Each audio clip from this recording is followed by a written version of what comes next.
Bonsoir. Je remercie les organisateurs de m'avoir invité ici, à Marrakech, que je visite pour la première fois. Je vais lire des extraits de 2 livres de poèmes. D'abord, le poème n'est pas un objet perdu, un livre que j'ai dédié à mon frère aîné. Il y a la justice des humains, manageurs du monde à leur guise, en injustice qui ne se compte plus, entre injustice à foi, sont invités à l'autre, rivé à sa chaise dans l'attente du bonheur. La justice partout introuvable pour les petites mains qui en ont tant besoin, mains de l'ombre qui pensent accomplissent toute tâche ingrate pour la survie du petit nombre qui gouverne le monde inégal. Petites mains qui n'ont d'autre choix que d'être à la merci des chiffres, d'experts qui mesurent seuil de pauvreté et grand malheur, afin que le grand monde continue de tourner parmi ces injustices qui brisent nos vies. Et l'injustice majeure dont tu ignores l'origine fabrique ta peau de vivant. Tu ne peux dire, comme les enfants, c'est pas juste. Mais tu n'es pas loin de le penser. Tu ne sais plus qui et pourquoi Dieu ou l'inconnu façonne de ses mains l'injustice primordiale, la chose innommée qui te fait la peau. Partir comme ça à l'improviste afin d'éclairer la dureté du jour qui vient.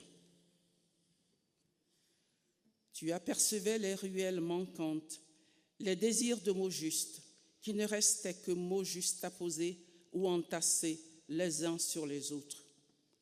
Le monde aurait eu un peu de relief, de la bonté, de la beauté, de la générosité s'il tournait à pied autour du soleil.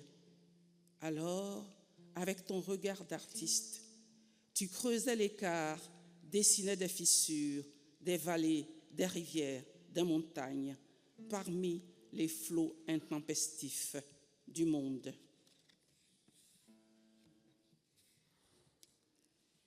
Je suis la fille du silence qui ne dit rien, mais n'en pense pas moins.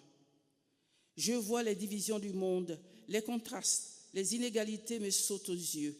Les femmes à la cuisine, les hommes dehors. Tu me dis que le monde n'est pas si mal fait.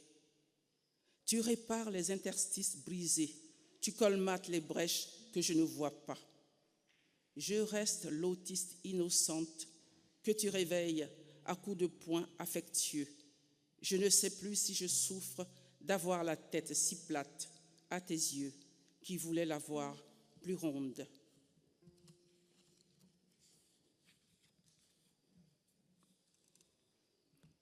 Tes lance-pierres sont les plus adroits entre la dextérité de tes mains et la clarté de tes yeux qui cueillent les mangues les plus belles, les plus juteuses, les mangues les plus parfumées, les plus savoureuses. Loin d'être nés chasseurs-cueilleurs, les belles mangues mûrissent pour toi.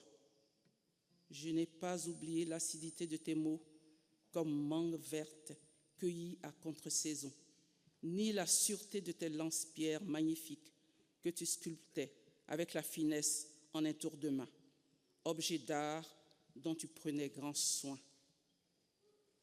Tes mains ont-elles perdu légèreté et finesse? La faute au temps, la première frontière qui façonne la vie de l'humain.